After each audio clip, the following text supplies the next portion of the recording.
Salut tout le monde, c'est MB et dans cette nouvelle vidéo, je vais vous montrer les 7 pires erreurs qu'on fait lorsqu'on commence une startup.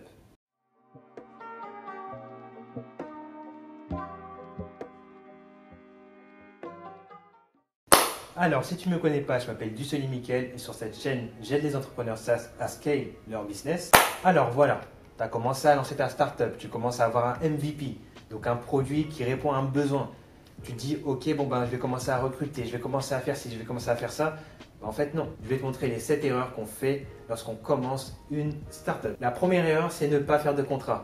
Par exemple, vous commencez votre startup avec des membres fondateurs, vous commencez votre startup avec des cofondateurs. Il faut faire en sorte de mettre un contrat. Parce que voilà, demain, votre produit commence à décoller. S'il n'y a pas de contrat, vous pouvez avoir des problèmes après. Des problèmes juridiques, vous pouvez faire des conflits, vous pouvez faire en sorte que voilà, vous ne savez pas qui a les droits de faire une telle action, etc. Et c'est mauvais. Ce qui se passe, on peut faire en sorte, voilà, si on est des cofondateurs, vous rédigez un contrat qui stipule vraiment exactement qui vous êtes et qui vous êtes dans la société aussi. Si vous avez des membres fondateurs, donc des gens qui sont là, par exemple des développeurs, mais qui ne sont pas forcément les créateurs de la startup, vous pouvez leur apporter des parts, vous pouvez leur donner des parts d'entreprise pour qu'ils puissent se dire, ok, en fait, j'étais là en tant que fondateur de ce projet-là et j'aurai des parts de l'entreprise. Et ça va leur donner envie de continuer avec vous le plus longtemps possible.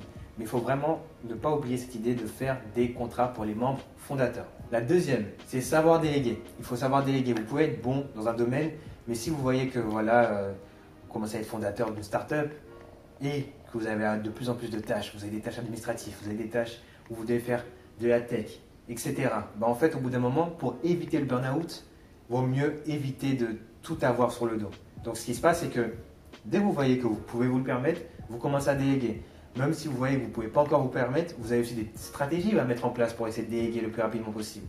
Vous devez vous dire, en fait, qu'est-ce que je peux faire? Où est-ce que je peux être le plus bénéfique pour mon entreprise? Tout ce qui est administratif, par exemple, si vous n'êtes pas bon en administration, en comptabilité, déléguez-le.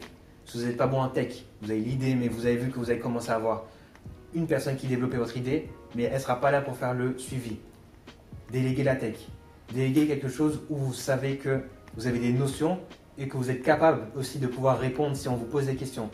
Mais il faut savoir déléguer vraiment les tâches qui ne nécessitent pas forcément que vous soyez à fond dessus. Le troisième, c'est être focus sur une niche. Voilà, vous allez lancer un produit, n'essayez pas de plaire à tout le monde, ça ne sert à rien. Focus sur une niche. Pourquoi? Parce qu'en fait, si vous voulez plaire à tout le monde, comme je viens juste de le dire, ça ne va pas passer. Ok, vous avez un produit qui doit répondre à un besoin et ce besoin-là, vous devez faire en sorte de le combler. Et vu que ce besoin-là va évoluer au fil du temps, vous devez faire en sorte d'évoluer le besoin et la solution. Mais pas chercher à ajouter des fonctionnalités qui vont être vues seulement par des personnes qui viennent juste d'arriver, qui n'ont pas forcément le profil type de vos clients, etc. Donc, restez focus sur votre niche. La quatrième, c'est augmenter les fonctionnalités. Hop, vous lancez votre produit, vous voyez qu'il y a des fonctionnalités, vous dites « Ah tiens, je commence à avoir des bases dans ceci, dans cela, j'aimerais bien ajouter ça pour que mes clients puissent aimer, puissent l'utiliser. » En fait, non. Attendez que ce soit vos clients qui vous demandent de rajouter une fonctionnalité et ensuite ajoutez-la. Pourquoi? Encore une fois, voilà, vous devez déléguer. Mais imaginez, vous déléguez, mais vous commencez à créer des tâches à vos développeurs, par exemple. Oui, tiens, tu dois faire cette fonctionnalité-là parce que j'ai vu qu'elle était cool, etc. En fait, si cette fonctionnalité-là n'est pas utilisée, votre développeur va travailler pour rien. Donc, ça va détruire, entre guillemets, le moral de votre startup et ça va empêcher d'être productif. Donc, faites en sorte de développer des choses qui sont vraiment utiles pour vos clients, pour que vous voyez le retour sur investissement le plus rapidement possible. Cinquième, n'embauchez pas une personne trop tôt. Voilà, moi j'aime bien avoir 6 mois ou 1 an de trésorerie en avance pour pouvoir le payer. Donc, une fois que j'ai ça, indirectement, je peux prendre un freelance aussi, parce qu'il va me coûter beaucoup moins cher. Et en faisant ça, je me dis, est-ce que j'ai besoin de cette personne-là dans mon entreprise actuellement? Comment on fait pour savoir ça? Est-ce que son rôle est décisif sur les 6 mois à venir? Est-ce que si elle est présente, les 6 mois à venir de l'entreprise vont changer? Est-ce que ça va pas changer? Si ça ne change pas, ça ne sert à rien de la recruter maintenant. Des fois, on commence une startup, on a énormément de monde dans la startup. On a beaucoup de gens qui vont servir à un rôle précis, etc. Mais des fois, ça ne sert à rien pour le moment. Il vaut mieux se concentrer d'avoir un fondateur, 2 fondateurs, quelques fondateurs, des membres aussi fondateurs, et ensuite améliorer l'équipe. Vous pouvez garder vos contacts pour les utiliser après. La 6e, faites en sorte de vous comparer à ce qui est comparable.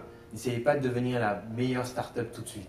Faites en sorte d'évoluer avec votre temps, step by step. Vous ne devez pas vous dire, en fait, non, je vois que mon concurrent qui est là depuis des années, lui, il fait ci comme ça, je vais devoir copier, etc. parce que sinon, ça ne va pas fonctionner. Non, vous devez vous dire, il est là, ok?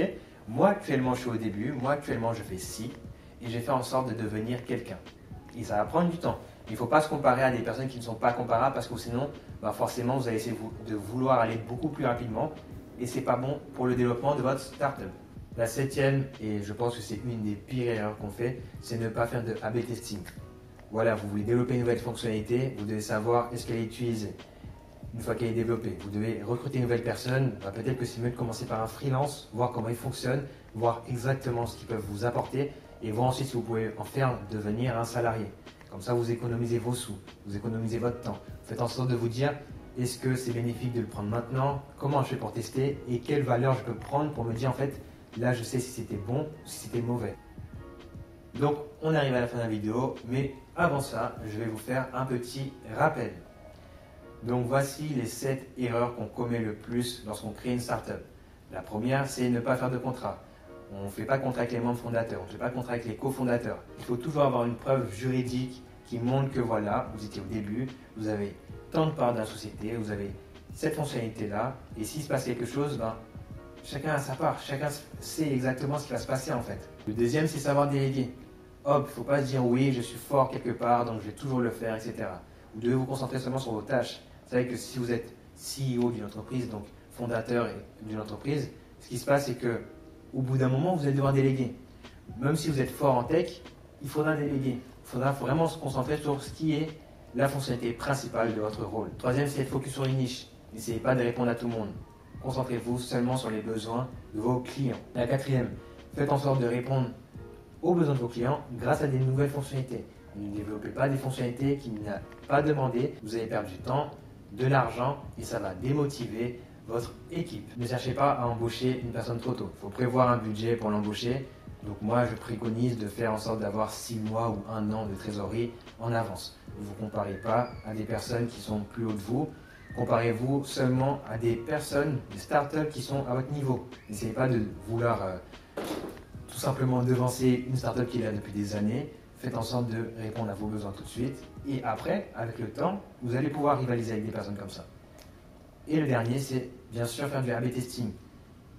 Vous allez développer une fonctionnalité, hop, vous la testez, vous voyez si elle répond tout simplement aux besoins. Si elle ne répond pas, enlevez-la. Si elle répond, continuez à la développer et essayez de voir ce qu'ils ont besoin de faire en plus. On arrive à la fin de la vidéo. N'hésitez pas à liker, commenter et partager cette vidéo. N'hésitez pas à me suivre sur Instagram parce que je poste du contenu régulièrement dessus. On se dit à la prochaine pour une nouvelle vidéo dans le monde des SaaS. Ciao!